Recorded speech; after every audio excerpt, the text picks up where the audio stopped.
Hello, my name is Kandra Witkowski. I'm the Director of Business Development here at Scoop Soldiers. And one of the best parts of my job is I get to co-host the Find Your Gold podcast, where I get to talk to fabulous business owners about their businesses and maybe share a little bit of information that might inspire you. We never really know where our next pet waste millionaire is going to come from. And I kind of like talking about business and dog crap, so it kind of rolls itself together. But we are on the road as normal. We are in Chicagoland. We are just launching our Chicagoland location. So if you've got a dog in the area that poops, which they all do, in case you didn't know, we would love to take care of that. You can sign up for services at scoopsoldiers.com. I am here today with my friend Lisa, who has been a friend for a long time. The last year or so has become almost part of our family. So I couldn't help but have her come in and share some of her story. And so I'll let you kind of explain who you are and what you do and what led you to do what you do now. Okay, well, my name's Lisa Cornelius, and I am a recent graduate from cosmetology school.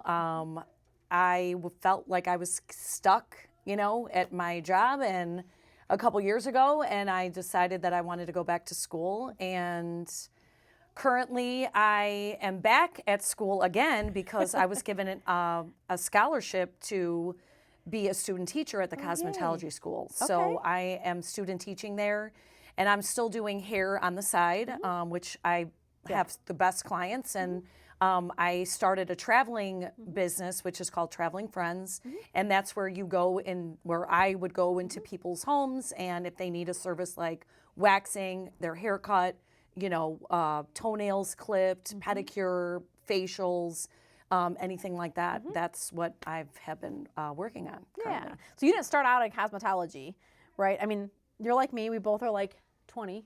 Right. But what did you start off doing, and how did you make, like, I know it's been a thing for a while. How did you make the transition, or what was the point you're like, yeah, I'm just going to do what I really think I meant to do? Well, I've actually looked into the school several times, and my dad used to work for Fantastic Sam's. Okay.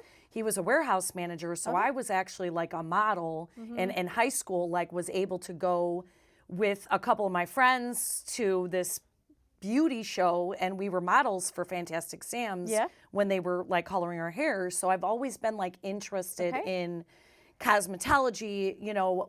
Probably the best memory I can think of is doing my mom's hair and makeup when I was like a little kid. I would look forward to it so much because I would get to not only like, do her makeup and hair, but, she'd let me mess around with like accessorizing for her, getting her ready for like the night. Because, my dad would work all day and then my mom would be there with dinner and all dressed up and stuff. But it was something that I wanted to do, but like in high school, they really pushed us into college, and they had a vocational program at Lamont High School, and I just didn't take advantage of it, but I knew other students that did. Okay. And you just kind of am like, well, I thought I wanted to be a lawyer. I thought I wanted to be a writer. And then in high school, I really did think I was going to be a writer because I really loved English. I was already in college English classes. But it just didn't end up working out. I ended up getting a big girl job. I got a job working at the options exchange from my, it was a babysitting job that I ended up, like, he asked me, hey, do you want to be a temp in the city? And I'm like, well, okay. Fun, yeah, right? well, I was 19 years old. And the city's fun to 19-year-olds. All day. So I went there, and I was a temp there, and I was offered a full-time job within like the first few weeks. And so that just because sometimes life takes you somewhere, does. right? And I'm grateful for the opportunity, but I would never want that to be a career. Like, it's not your jam, right? No. It's a perfect job for somebody else. Right, it's but just really not for me. you. And like, so I just didn't end up going back after I had my son. Well, me and my ex-husband, we had been, and I didn't want to go back to that. Yeah. So I decided to get into sales. And I dabbled in fitness for like a long time.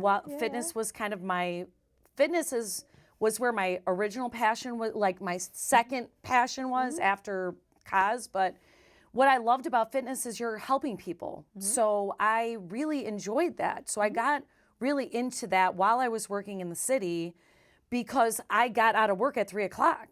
The market's closed at 3. Yeah. Well, I would be on a 3:11 train, so I would have the whole night. So I ended up starting to work for like fitness places. So I worked at Bally's.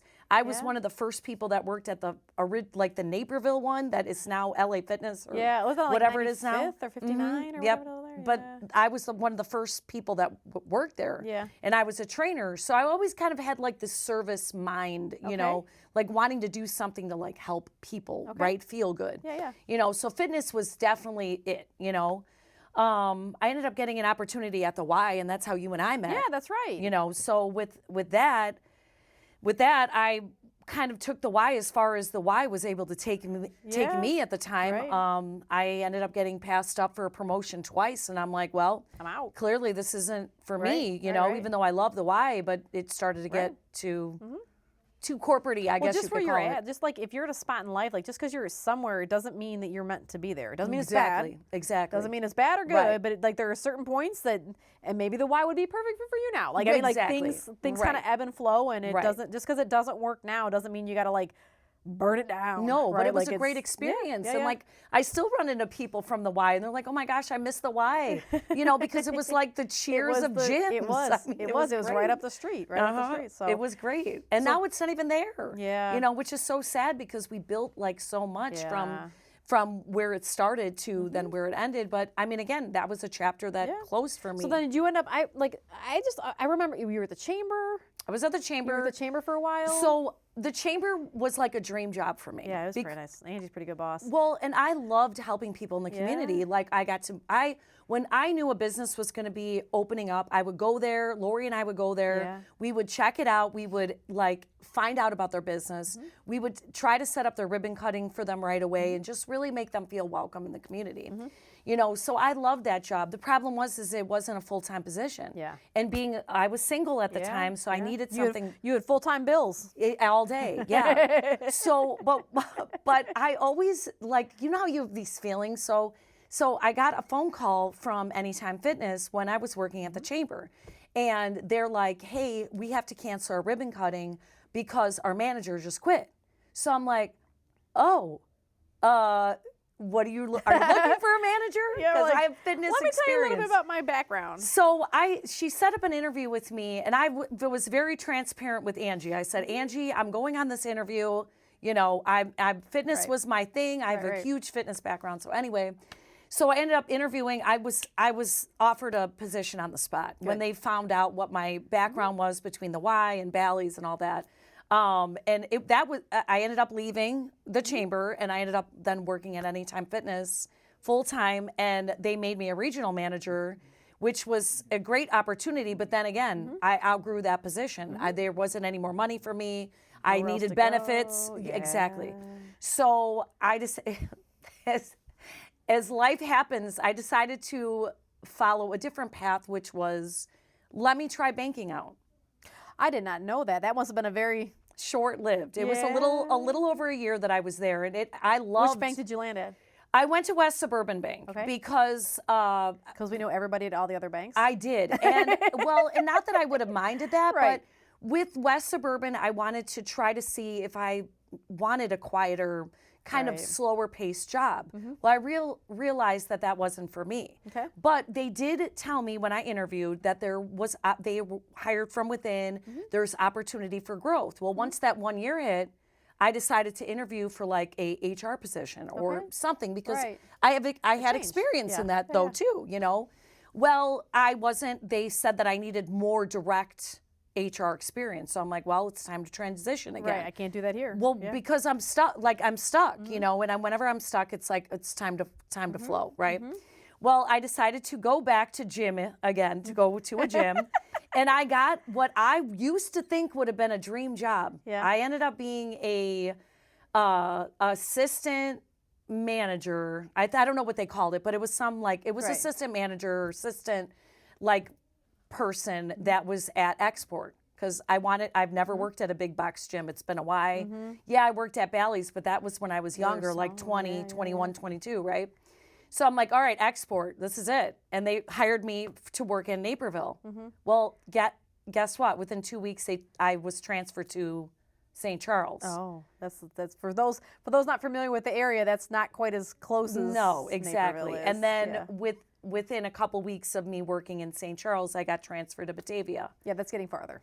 Well, Well, I guess it's a step. It's a step closer, but it's not a big step. No, exactly. But then COVID happened. Yeah. So on March 17th, 2020, everyone was let go. We closed the doors at 6 o'clock at night. Everyone was let go. I didn't even think about that. Like, I know everyone's had like struggles with COVID and, you know, I didn't realize I guess they would have had to shut the whole gym down. Whole thing was My brain shut didn't down. even. You know, they didn't reopen until July 1st. So imagine if I wouldn't have like had other opportunities available, because I got let go on the 17th, and 3 days later I interviewed at Aldi and I was hired at Aldi. Okay. And that was my seasonal, get me through COVID job until I figured out things happening. It's been a bit, huh? Yeah. Yeah. So Aldi was great, but again, I felt stuck a few years ago, and something was telling me, like, why don't you look into the cosmetology school again? So I'm like, all right, I decided to take a tour. So I took a tour, and they told me about, you know, the financial aid that could be available. And, you know, I'm like, I did the pros and cons, because I'm like, this is a big life decision. You know, it's a big commitment. It was going to be 1,500 hours, and the part-time program is basically 2.5 years.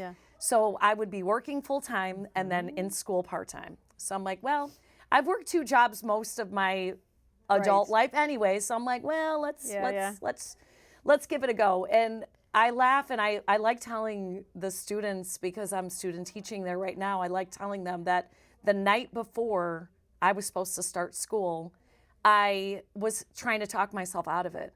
And I kept trying to tell myself, you know, what if you're not good at this? What if you're not good at it? And then, you know, you have to have that positive cheerleader tell you, well, what if you are? Yeah. And you're going to school to learn how to do it. So you're not going to be walking in with these skills. You're not going to be good at it. You don't know anything. So it was just like, you just had this feeling. And from the first day that I walked into that school, I felt like home to me. So when you're having that like negative self-talk about like, what if I'm not good at it? What did you tell you? Did you just so I can wallow in it for a minute, right? And then be like, I say, F-bomb, eat a big bowl of ice cream and get back to it.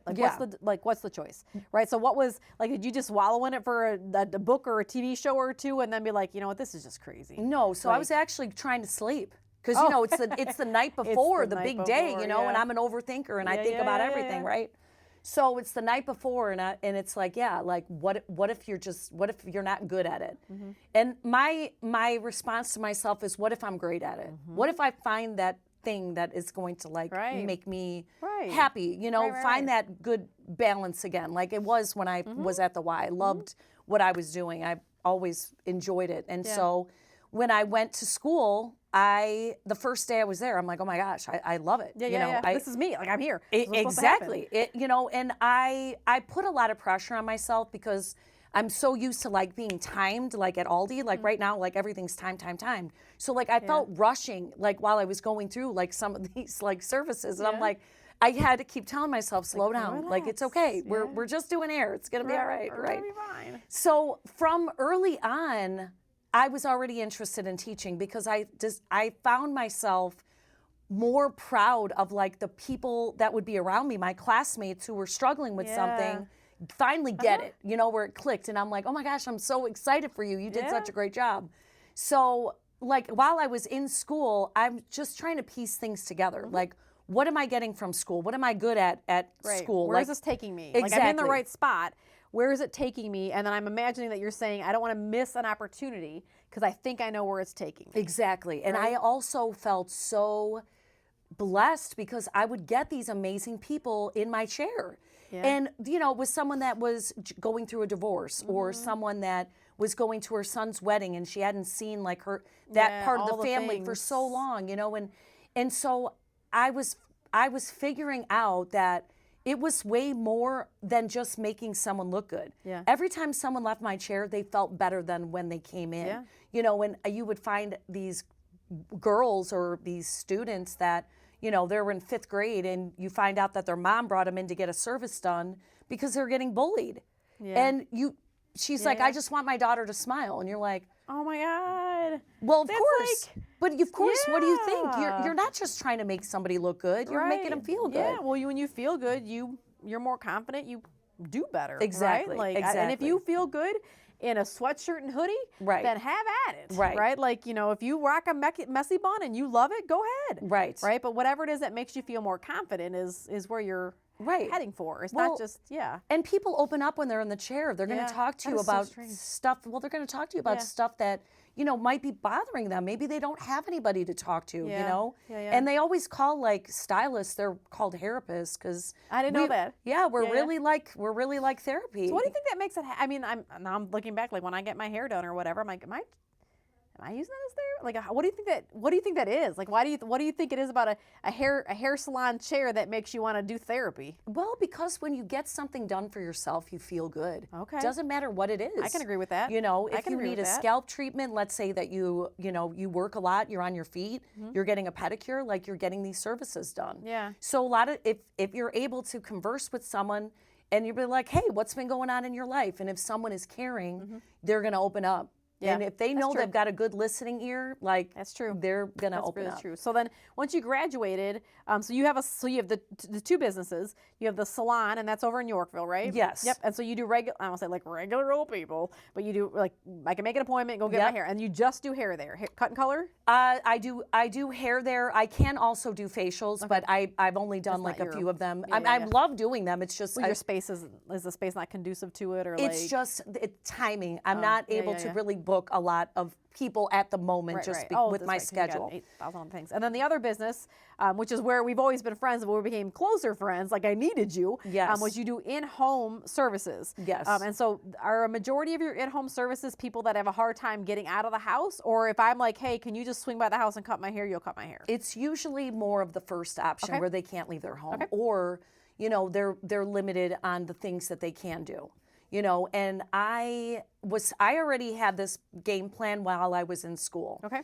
Just based on conversations I've had with people coming in with wheelchairs, like how can this be more like easy for them to be getting some of these services done? So I was working with someone who has a rare neurodegenerative disease, and they're unable to like hold a razor, so I would be doing waxing on them. You know, they can't obviously hold clippers, so I would be working on their nails. So I'm like, while I was in school, you know, I was talking about, you know what, I really want to work with people who can't leave their home to do these services. You know, and like since 2020, since COVID, you know, I wanted to kind of bring things that I've been researching, like essential oils and herbs and things into that part of it, because not only give them a service, but what if they're having some issue, maybe I can naturally help them. Right. You know, Can't hurt. No, right? I mean, well, so I was going to talk about your parents. So for your dad needed help for his feet. He needed his feet treated, okay? So the first time I went in there, I kind of just did an assessment. That's the first time he probably had anyone, the closest thing to a pedicure he's ever had. Right? But I worked miracles because his feet, they looked completely different. We call them his hoofs. I know, but so my dad they both had a laundry list of things. Both my parents passed away in November of 2025, but they got to a point where my dad had a list of things. Getting him out of the house was uncomfortable for him. It was hard for everybody. And then you added my mom with her list of things. It was a lot, but one of the things my dad had was, they called it Parkinson-like symptoms, because there's not like a test for Parkinson's. And I remember being upset about that, and the doctor's like, listen, all the other things like the Parkinson's were but he had, because of his bad lungs, he had clubbing, and so because a lot of his stuff was Agent Orange related, but his fingernails got super thick, and so for a long time we would clip his nails. My sister-in-law, God bless my sister-in-law for clipping my dad's toenails, right? Yeah. We would lotion his feet and all that kind of stuff, but his feet got so swollen and the nails were so thick, and then my eyesight's not great, and I feel like every time I did it, I was so worried I was gonna clip him. And I clipped him a couple times, and he's like, it's fine. But with the Parkinson's symptoms, he would try, and finally I'm like, you have to stop. And so I think I posted on Facebook, or maybe I called Angie, and I don't even know who it was. Like, did you talk to Lisa? It was Alana. She referred, So she was like, she's like, have you talked to Lisa? I'm like, Cornelius? And she's like, yeah. And I'm like, I had no idea. And I don't even know how many times you went to probably almost a dang year or so, right? But close to a year. Yeah, probably close to a year. But came in and did haircuts for both my parents, and my dad's nails needed to be every 3 or 4 weeks coming out to do nails and hair, and my mom, she with dementia and all of her mobility issues, getting her out of the house became harder. But then my concern too is that getting in and out of a salon chair. Right. So she was easier to move than my dad, and we had a caretaker.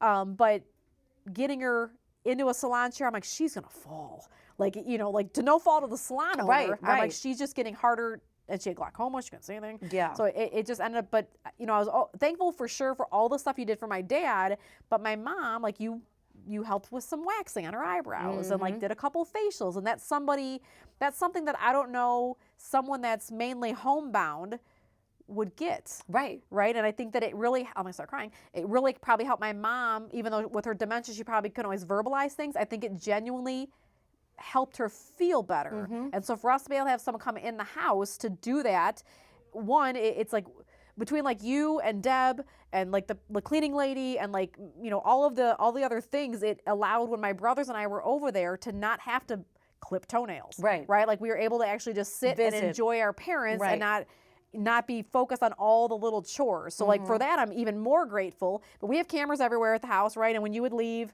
you know, you would see, like I know my mom very well, or I knew my mom very well, and her face just changed. Like she just felt better. So I was always very thankful that you were able to do that. But beyond the feeling better part of it, there's a basic necessity to having to get your nails and your hair cut, right? Like you don't think about that kind of stuff. I never thought about that once until I'm like, what are we going to do with Dad's feet? Like, well, and so after the first time that I saw his feet, okay, there's something to see. Well, it was. And so in my mind, I'm like, what can I do? So what can I do to help?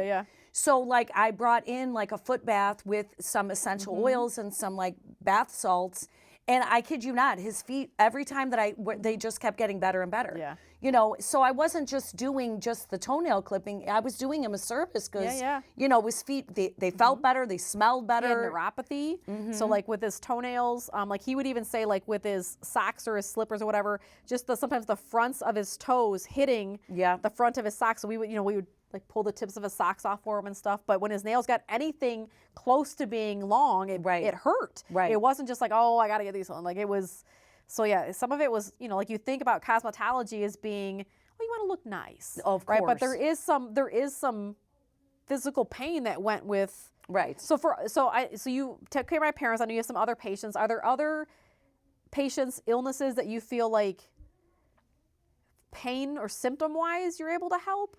I think like, it's just gonna vary, and like for us knowing each other, it was easy for me to go to your mom and dad's. This isn't something where I would just go randomly to someone's home. This would have to be like a referral. I have a consultation with them because there are dangers of doing in-home services, as we know. So what are those dangers? Well, you never know whose house you're going into. Danger for, I thought you were saying, yes, 100%. I thought you were saying dangers for the patient or the client. I'm like, what kind of dangers do you have if you're going? Well, you know, if you're going into someone. So again, it was easy for me to go for you. But now this is definitely like a referral-based type thing, you know, where I would have to meet. How do you generate those referrals? Like, cause that makes it extra hard, right? It does. You know, we're in franchising. We have like 18,000 clients. Like we're far from perfect, right? But we know the machine. We know how the machine works. We have to improve the machine, but that's a different beast because Google reviews matter, your website matters, all that matters. But if someone just searches, you know, like in-home nail care near me and you pop up, that doesn't necessarily mean that's a a client that you want. So how are you managing? You want it just to be referral based, but you still have to get your name out there for something because I've known you for years. I know. And I didn't know you did that. You know, so how are you managing new. that? Well, you were like new because I just got my license. Actually, you're right. I'm like, when are you kidding? Did it come in yet? Did it come in yet? You were new, which was great for me because I know if I were to put it out there, I would get a lot of business. And right now, it's not that I don't want the business. Well, between school and all the other yes, things, because once I finish school, then I would like to have a team. So then it's not just me doing these services; it's me kind of having the team out there, and also adding like the fitness aspect to it. Because if let's say someone is disabled or someone is wheelchair bound or homebound, they can also use fitness services, right? I mean. That's actually another really core business because we always, when mom and dad came home from whatever things, they always sent you home with, you know, physical therapy. And I don't even remember, can't think of the company. They're great. We got the same nurse almost.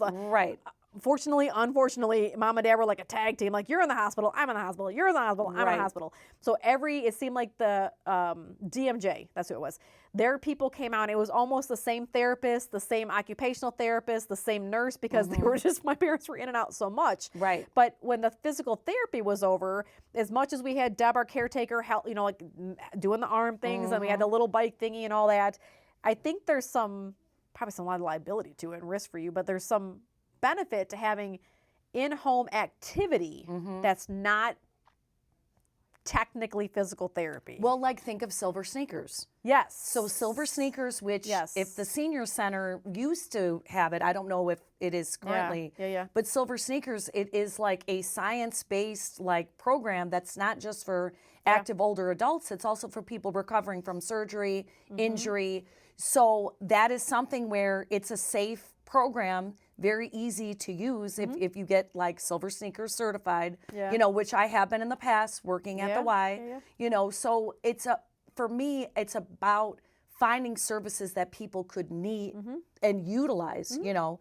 Doesn't necessarily have to be fitness, but if that's something that is on the menu and it's like, hey, can you help me with these chair exercises, you know, 10, 20 minutes, and you add it as an add-on for the day, because I remember what you had said, whatever my mom wants, just do it. Do it. Like, you know, like when and at that point, you know, like probably a good part of last year, or a part of last year, she had cancer and we just didn't know it, right? So it got to where she was more tired, and she was taking some other medication that would make her more. I mean, it was just a vat of all of medications to do this, that offset that, all these things. And I remember, I forgot what mom wanted, and you called me. I'm like, whatever she wants, just do it. It was the facial. Was it the facial? Yeah. Like, just do it. Well, and again, like when I went there, I kind of had a designated time of what I was going to do. Right. You know, and I'm not going to sit there being like, hey, Kandra, I'm going to do 15 services. No, it's not about that. It's about, hey, I'm going to do this time. Hey, I'm going to surprise you with something new the next time. Yeah. You know, so they knew they had something to look forward to when I came. Yeah. And like, I almost think that your dad was a little bit jelly because I gave your mom like a face steam. He would like I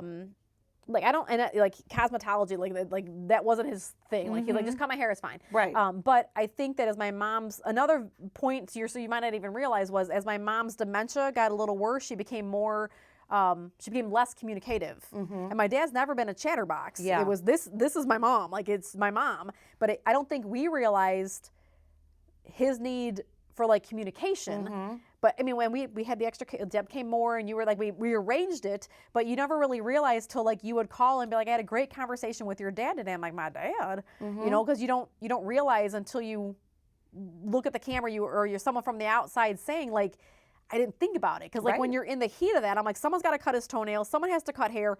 You know, him and his damn bananas. Like, I mean, like, I'm like, what do you need? I need bananas. Right. I'm like, I know you need bananas. What's like, wrong with Aldi and not getting bananas? I forgot about that. Like, every time you were there, you want to argue about why Aldi doesn't have good bananas. I know. I'm like, I don't know. Like, but I mean, like, there's extra services that services, but extra things that you do that you don't even realize. And that's probably a good piece of you know, a little nugget of something to take home is what you're doing. We scoop dog poop, right? And so it's not all that deep. Right, we put poop in a bucket, and guess what? But if you think about it from a more deep side, that's still not all that deep, is you're buying back your time. Exactly. Right? So we can come out for, depending on the market, 20, 22, whatever, 25, whatever the market is, come out. And now when you come home from work, especially in the summer, like nicer times, you can sit on the deck with your spouse or watch the kids play, and the yard is clean. For a couple bucks, it's taken care of. And if you think about like the why of why you do things, or it's and I'm very fast paced. So over the last couple of years, I've realized how transactional I can be.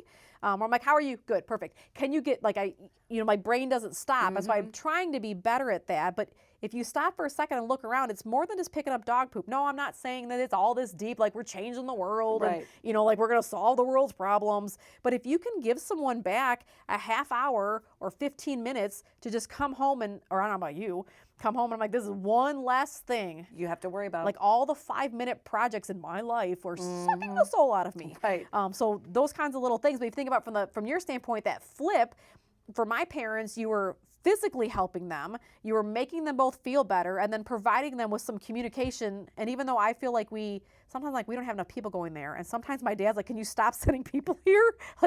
But a different face. So there's what you're doing may be deeper than what you think.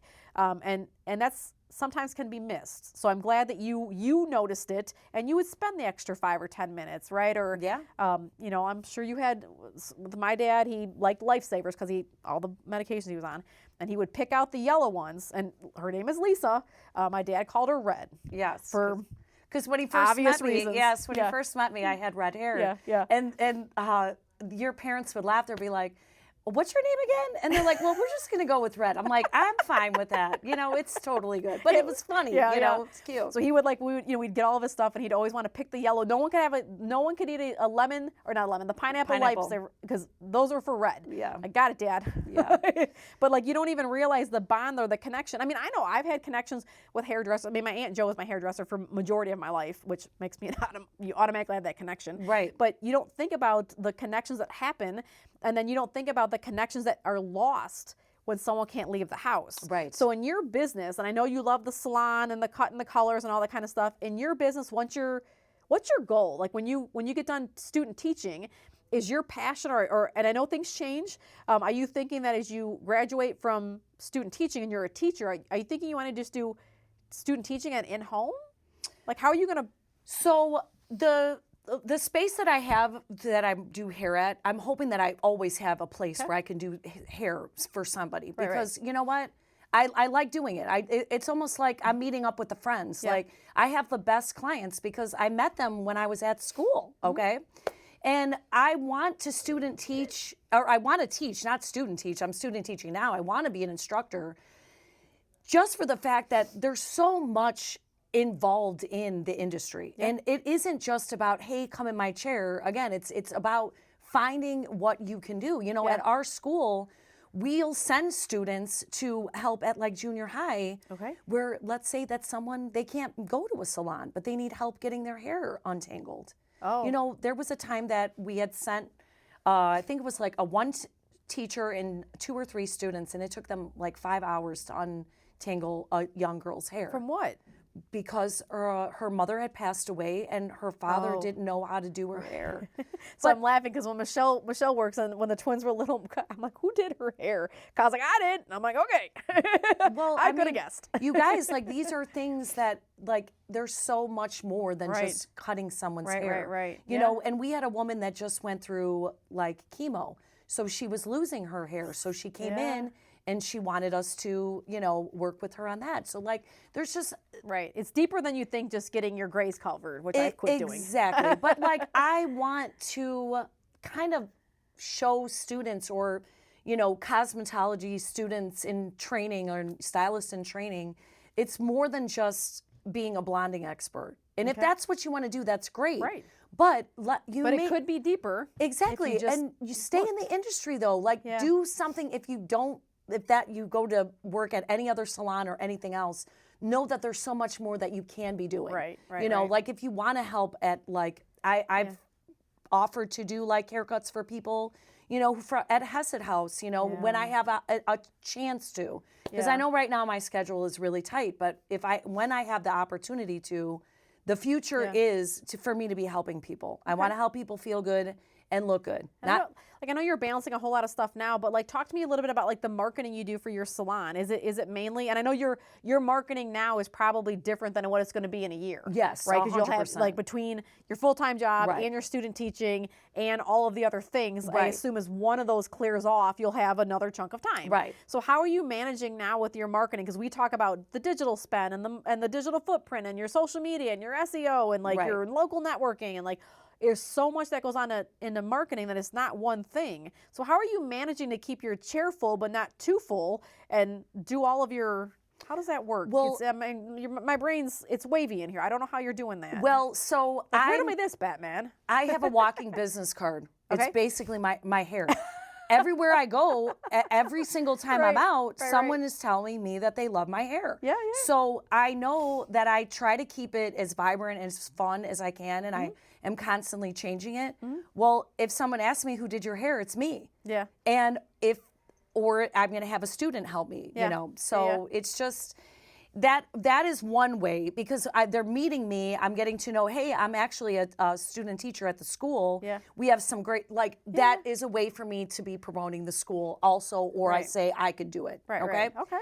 I have Like, do you focus on digital, or I know you got a website, but how much do you focus on? So that all seems to me like a lot of networking, which I love me some networking. I do a lot of networking. Do you feel like because you're a solopreneur, do you feel like the networking and stuff is where you find the best client? Because you're not looking to turn and burn, right? You're not looking to get 20 people in this chair today. Yeah. Do you feel like there's less of a need for you to do digital like, your SEO or your PMAX, or like, how important is that to what you're doing? For what I'm doing, I'm going to say no. But like when I'm going to be promoting the school, when I'm an instructor there, well, absolutely, I'm going to be doing more digital marketing and stuff like that. But like for my business, I do want it to be more referral based, with the in-home stuff. But again, the digital stuff is going to be great for me promoting the school, for people to want to be a student there, whether it be an esthetician or a cosmetology student. And there's like a lot to be said to like knowing who your audience is and then directing your marketing to that. Right.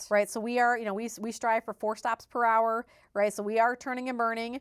There's nothing wrong with a service or a business that does that. We're turning and burning because we stop, talk to customers, we pet the dogs. Yeah. But a lot of times there's not customers out, the dogs aren't out, and there's not a lot of warm and fuzzy to dog poop. Right? But it's a different thing. So if you know your business model and you know what you're striving to do or who your target audience is, it makes it easier to develop a marketing plan behind it. Could Lisa go spend $1 billion on, in digital marketing and get a lot of clients? Well, of course. But that's not... It's not. I can't do it right now. Well, and you don't even want that, right? No. So even if you are not student teaching and you're just running a one chair in a salon, you could still generate more work than you can even do. Exactly. So what's the point? Right. And then not only are you spending money you don't need to spend, but now you're making people angry. Yeah, because they're like, you can't service them. You can't service them. Exactly. So talk to me a little bit. We talked about Alana, which I podcast with her. Talk to me about how you network with other professionals in your industry. Okay. So I have, with working with the chamber and then working at the Y, I mean, that's what kind of got me to kind of learn a little bit more about what kind of networking and marketing that I want to do. Okay.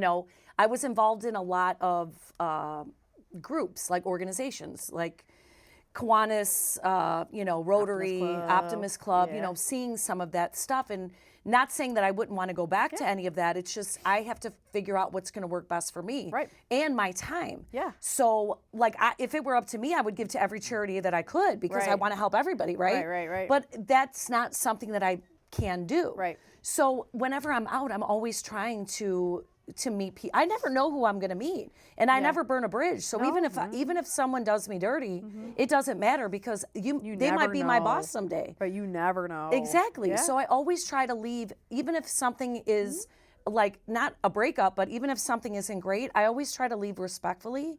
And because I never know where you never know.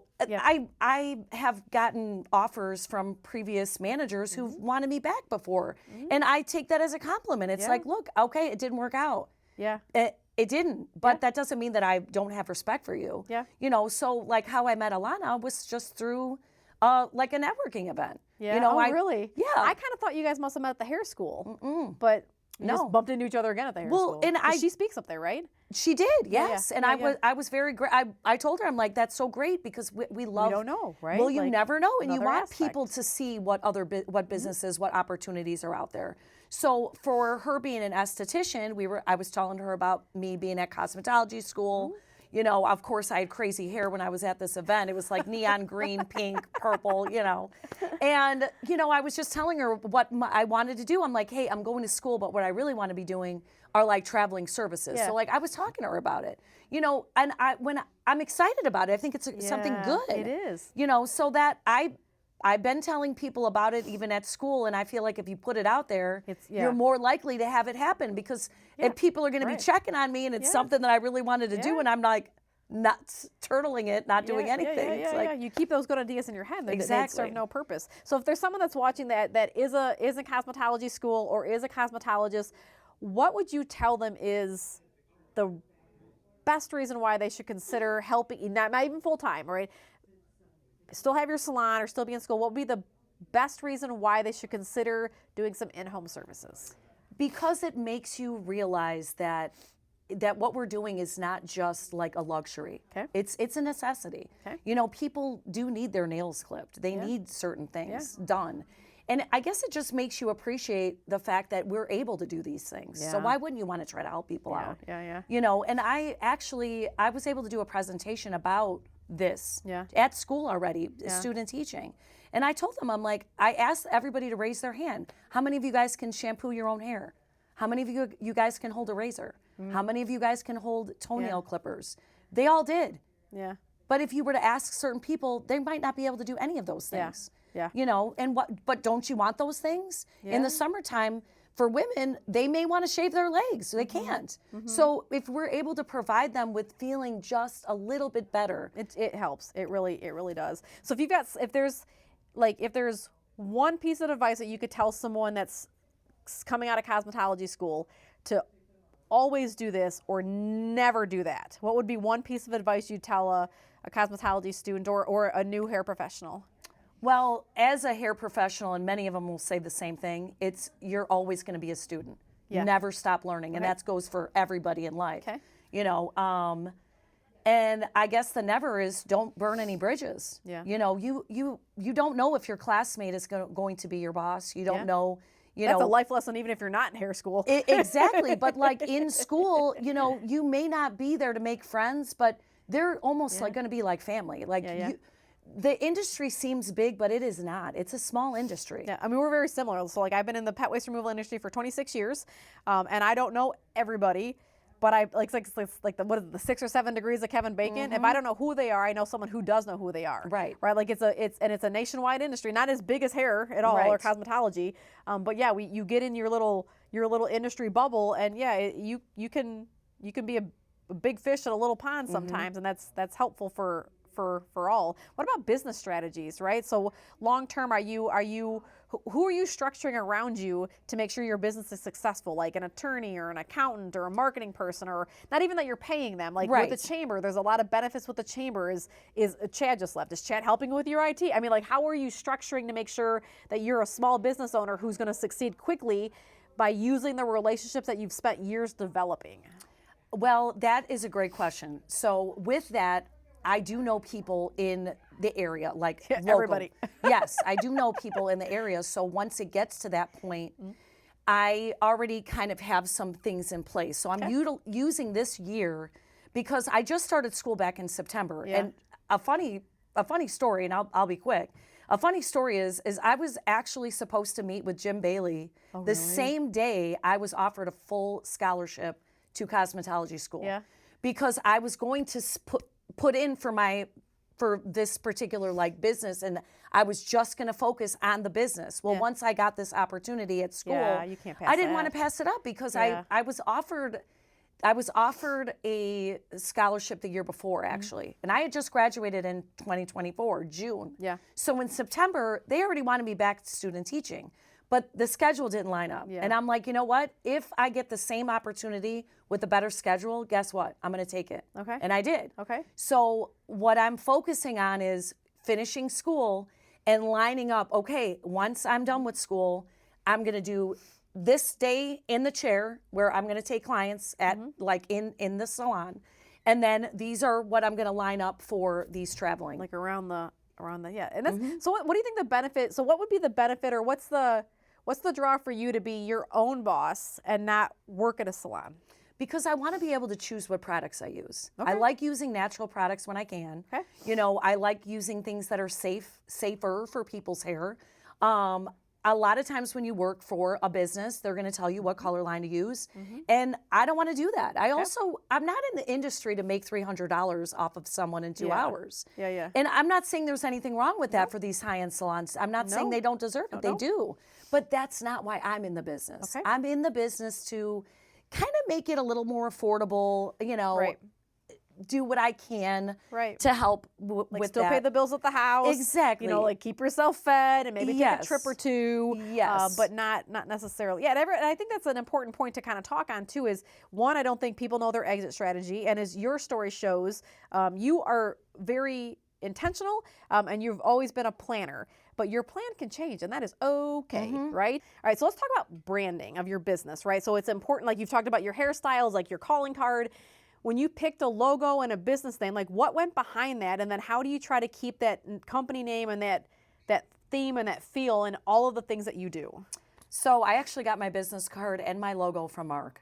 Did you really? Grassman. Oh gosh, yes, he's amazing. He's amazing. So he made me business cards while I was in school because I didn't want to just be like your regular student. I wanted to actually give out my business card at school, and what I did was I give them a little extra. So I would put my business card in a bag with some crystals in it because I like crystals, you know. So but that would set me apart from another stylist, and they would remember it, right? Right. So the logo, the colors, everything, it's like perfect. So when Mark and I, it's just funny, like we came up with an idea on like a napkin, you know, he ended up bringing it to life, and he made a great logo. And like again, my business cards, it's like it's perfect. It's exactly what I'm looking for. And so you lead like you tie for branding purposes. You try FX like the business card and the logo and the web. Like you do a really good job of kind of keeping it very consistent. And so do you feel like doing something like that or not doing that helps separate you from another small salon somewhere else? Like you're intentional with how you brand your business. It's a Lisa feel. Like you can just feel that it's a Lisa feel, you know? So that's a word. Yeah. Like it should be in the dictionary. It's a Lisa feel. Well, and when the students have been showing me their logos, I told them make it feel good to you. Right. You know, so I'm trying to give them some really great advice because you don't want it to feel fake. You want it to be with integrity. So when I'm giving somebody my card, it's a representation of who you are. Exactly. And like that's how everything is. My stuff matches. Like, you know, okay, this is, of course it's Lisa's stuff. Of course it's Lisa's stuff. And that's what it's like, oh, of course, yes, there sense. It is, you know. So it's just, it's like, it makes me feel good because I feel good about it, you know. So I think like for your story, the reason I wanted you to come on is I knew your history from before, and you've done multiple things that were like the same but different. It was always about helping people. And I guess like one of the points that I, you know, like, again, like just because I like do this now doesn't mean it's forever. It probably is forever. I tell all the time, I'm not getting another job. I'm done. Like I'm not I hate interviewing. I just don't want to interview. But it's okay for people as you are somewhere and where you're at in life doesn't bring you the joy it brought you before. It doesn't mean you quit. We all have bad days, right? Like, but if you're feeling like something's pulling you in a different direction, and then you've got that, like Lisa, that inkling that you did, you know, you always wanted to do cosmetology, but you know, like we got to go to college, and then you had a baby, and like the things like don't ignore the feeling that's inside of you. And then back to the traveling, don't ignore a suggestion that you never thought of, right? That leads you into something that you feel a true calling to doing this. Right. So I think that's a big part of the story is just how long I'm not saying this in a bad way, but how long it took you to get to where you're at now, but you had so many more passions and like perfect situations along the way. Like perfect doesn't necessarily mean it's going to be perfect forever. No. And it's okay to change, and it's okay to, who knows, maybe next week you'll decide you want to go back to running a gym. Right. And that's completely okay. Like just being open to what's happening. And utilizing the experience that I did have. Yeah. You know, like I've seen a lot of things. I've worked with a lot of different people in a lot of different businesses. Like to go from working at an options exchange to a sales job to a gym. To go from working in the options exchange to clipping my dad's toenails. Well, exactly. Like that is a full circle, my friend. It is. And like that might be a square. That might even be a circle. But like I kind of go to where my heart leads me. If I'm not in a good spot and if I'm stuck, like I know something's off, so I need to make changes. Yeah. You know, and I'm not afraid to make changes because I've stayed stuck in like something for a while, and it's like, what am I doing? Like I'm not happy. So how do you determine when you're stuck and you need a change to where I'm just having a real crappy day? You know, I personally know, because if it's something that I keep feeling day in and day out, and the itch is still back there, you just put that together. Well, I feel like this isn't quite perfect for me now, and I've got this little thought that just keeps popping into my head, and it's the combination of the two. Like maybe some days you have the thought and some days you feel like you're stuck, but when the thought and the stuckness hit, you're like, maybe I should just, I'm not saying I'm going to quit and run away today, but I should stop and just, what am I missing? Like what is going on around me that I haven't picked up on yet? Well, if I'm doing something and I'm not happy about it, or I'm not feeling like that joy or that excitement, and I know it's not for me. You know, and I've gotten in arguments with people, like close friends, like my trainer one time, I'm going to tell you this story because it's important for people to know. Like, I know myself. So, like, I had done a couple bodybuilding shows, which you know, I'm very passionate about fitness. Well, I was planning on doing one in 2019. I wasn't excited about it. You know, and I had to have a really tough talk with my trainer at the time and say, this isn't what is getting me excited. I normally would jump out of bed, even if it would be 4 o'clock in the morning to get 5 hours worth of working out done, I would be all about it. Well, when I was waking up and I wasn't excited about it, I'm like, this is not for me. I need to make a change. You know, and You're much smarter than me because I've run 10 marathons. I don't think I wanted to do 8 of them. Well, I couldn't. I knew I wasn't excited about it, and I was like, I can't do this. No amount of me trying to train myself, my brain was like, I'm done. So I have a funny story. I was on my way to your parents' house for the first time, and I was on the phone. Always nervous when someone says I was on the way to your, or I just got to your mom and dad's. I'm like, what happened? So this was the first time I was going to meet your mom and dad, and I remember I was on the phone with my mom, and I remember telling her, I don't know if this is something that I can emotionally handle. I don't know because again, I had just gotten, and I don't know if I didn't know if I was going to be able to do it. You know, I had to see. So I immediately had a connection with your mom and dad, like, and Deb, you know, we were chit-chatting, we were talking, it was great. Deb. You know, and you know you're in the right spot. And then I ended up seeing you the following month, and I remember you taking pictures and us chit-chatting the whole time. And that's, you know that you're doing good when you feel good about what you're doing. So that's just how it was. I just feel good. I never told you, like, the first time you cut my dad's hair, he called me and he called you red, and he said, he's like, don't send people to my house with red hair. And I'm like, okay, Dad. And I remember telling him, she's the only person left that's going to cut your toenails. And he was completely joking about it. But I was telling Randy later, you know, just recap your day. And I'm like, yeah, my friend Lisa went over. And he's like, you know, he didn't know you. He's like, Lisa who? And I kind of got teary-eyed. And he's like, what's wrong? I'm like, we don't have to cut Dad's toenails anymore. And it was not just the toe. Plus, his feet were gross. I worked miracles. I told you that. I mean, they were amazing. They were definitely better when you got there than when we were doing it. But it was just like one, when you're caretaking, it's one less thing, right? Like, it's one less thing. And I knew that I had a friend that went there and was doing it right, and they were safe. And so, yeah, like all of that, like you and Deb, we could never have paid you enough. Like, we never, ever, ever could have paid you enough because we couldn't do it all. So we'll probably have to wrap on this because it's coming. It's coming out now. But it is, like, for people that are out there and you think, oh, I just cut hair or whatever, you don't know how you would impact someone because they just can't do it all. They can't. But, like, you're doing something that's good for them. You're right. It's a little something, right? I'm glad. Does your mom tell you you're going to be fine? You're going to be fine. Well, and again, it's something where, again, I'm going to follow my heart. And where did my heart lead me? Did, right? It led me to doing more services. Every time that I went there, I wanted to be better. I wanted to make them feel better every single time, and I did. And I think hopefully my parents brought you something too. Like, so absolutely. My dad was full. Did he ever yell at you? No. Did he ever tell my dad? Almost ever, like, God damn it, girl, you got to be smarter than the two you're working with. Like, you didn't get any of his one-liners. He was pretty funny. He talked a lot. Your dad talked to me a lot. He talked. Did he tell you how disappointed he was in me? Because he would say, "You're disappointing me." Like, no. I mean, we kind of joking, like, no, he didn't. Yeah, sometimes I was disappointing. But he'd always be like, don't disappoint me. Like, I'm like, okay, Dad. Like, I'm 49. I'd be leaving. He's like, don't disappoint me. He invited me to your nephew's party in September. Oh, Alex. He's like, I'm having a party, I guess, at the house. Would you like to come? So, like, it was just. He probably genuinely wanted you to be there, but he also was not happy that we're like, hey, by the way, Saturday, everyone's coming here. I think they were excited because that had to be such a great. They were, but he was so proud. He was. He said early on, like maybe in the summer, he's like, I just when he was in the hospital in August. He's like, I just got to make it to Alex graduates because he was at boot camp. Just got to make it. So when they came back for all that, it was super awesome. But he did. I think we did a good job of making their home their nursing home. Yes. But the three of us have jobs and families and things, and so I tried to be good at it, but sometimes I would just do stuff, and I tried to not be the daughter of the caretaker that just did stuff without. His brain was sharp. Yes. Right. So, like, without making decisions for him, but every now and then he's like, what? Who's this? And I go, shoot, I forgot to tell you.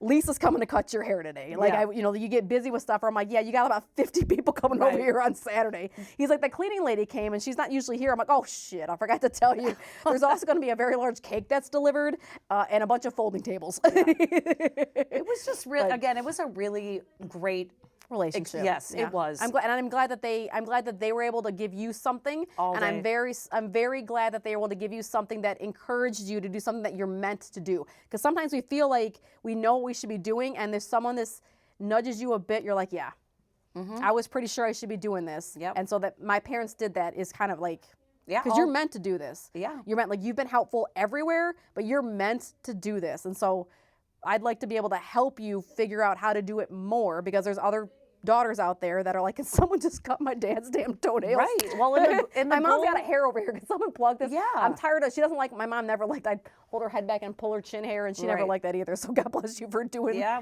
I still did the butt cream on his sore. He never made you do that. No, did he? No. That you can pay me for that later, because that was extra special. Yeah, I was gonna say that would. Although he did give me a cream though, because he said he was getting a lot of them. He's like, if you want a lotion, you can have it. I mean, very, very wonderful people. Yeah, they were. It was always a good time going there. Like I feel like the three of us grew up, right? We have jobs and families and houses, and we're all helpful to each other and all that stuff. So they must not have been too awful of parents, right? So for sure. But so I'm going to ask you one last question. What motivation would you have for someone deciding whether they should go to cosmetology school or not? If it's something that they feel passionate about and they really want to learn, they should do it. I mean, just don't think too much about it. If it's something that you're interested in and you always have been, why not give it a try? I mean, there's financial, opportunities for people. There's scholarships that are available for students. Yeah. Yeah. Well, I ended up getting a scholarship while I was in school from Great Clips. Oh. And to this day, they still talk about it. So they. And you didn't go work at Great Clips? No, I didn't. No, and I encourage students now. It's like, follow, if you're doing the right thing, right things are going to come to you. Right. So if it's really what you want to do, sign up for it, or at least take a tour. See if it's right for you. Perfect. Or go shadow like a stylist or something for a day. Yeah. Find out if it's I never thought about it as an option either. Like, if you think you might want to try something, phone a friend, right? Like, hey, like, I'm not sure, but if you don't mind, can I sit in the corner while you're, just to see what it's like, and like to see if it might be something that might pique your interest. Don't be discouraged about there already being a lot of stylists, and I'll tell you why. Not everybody specializes in the same thing. Yeah. You could work at a funeral home and do makeup and hair on. I'm just saying, you could do there's a lot more than many just things. Great Clips or Fantastic Sam's or the beauty school or whatever. There's a lot of different things. There's a lot of options in the industry, and some people may just want to do nails, or they may get into like being an esthetician where they're doing facials or whatever. But there's so much out there. There is. There's so much out there, and that. I feel like it reminds me a lot of fitness, because fitness is always evolving and changing. Yeah. So same thing with the beauty industry. It's something that it's $108 billion industry for beauty. Yeah. And I mean, come on, you're wearing makeup. Yeah. I'm wearing makeup. Yeah. Everyone trying to just AI ain't taking over someone doing your hair. I mean, it's just not gonna happen. Not yet. When the Terminator gets here, unless you follow the Jetsons and you go into that like thing where, remember, she used to go in the hair salon, come down and like come back out. That runs in my grandma. Yeah, exactly. But it's just it's a fun industry, but it is what you make it. Just like any job, it is. It's what you make it, and it's more than just. It's more than just cutting hair. It's way more than that. I would agree, and I never would have thought that before you started helping at my parents' house. So, yeah. But we'll list all of Lisa's stuff below, both the salon and the your traveling one. Do you have separate pages for that? Okay, not yet. We'll list whatever she's got. I don't know how this stuff works. That's Jeremy's job. But we'll list everything below. I mean, and you hear me say this on every podcast. If you have the inkling to do something, don't. Phone a friend, take a tour, like ask people for help. You don't have to figure all the things out on your own, right? Like lean on some people that have done it before, let them help you. And you never know where that little gold nugget's going to come out that you didn't realize was there, or something that sticks in your head that someone didn't even realize you motivated them on. So yeah, like, you know, do your due diligence, think, and yeah, ask for help and kind of dig in. If you have questions about pet waste removal or owning a Scoop Soldiers franchise, you can always give me a call, or easiest way is scoopsoldiersfranchise.com. If you need dog poop scooped, we'd love to help you with that too. That's just simply scoopsoldiers.com. But again, we'll list all Lisa's stuff, and hopefully, you know, when you watch these podcasts, you pull a little bit of something away, and hopefully I'll pick my guests next time a little better so I don't cry on camera, but it just comes out sometimes. So bear with me, and I'll try to stop crying. But I think when your parents die on the same day, you get a little bit of a buffer. So it happens. But anyways, we'll list everything. Keep watching us, reach out, be friends, and if you're interested in Scoop Soldiers, for sure, give me a call.